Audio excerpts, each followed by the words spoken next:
ngithi asibonisane lokhu nje bakwethu emhlabeni njengoba siphila nje. Bakhona abantu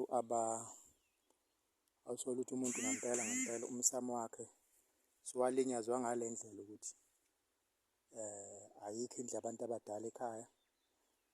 Kwanomsamo lo indlu yabadala, umsamo awukho.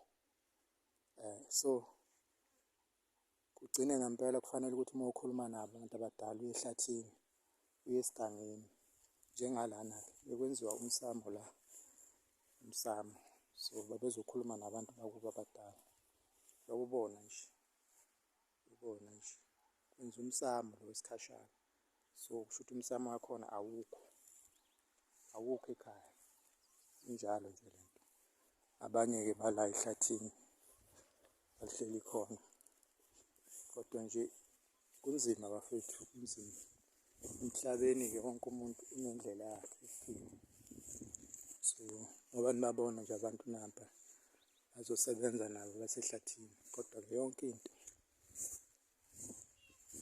yahlambuluka.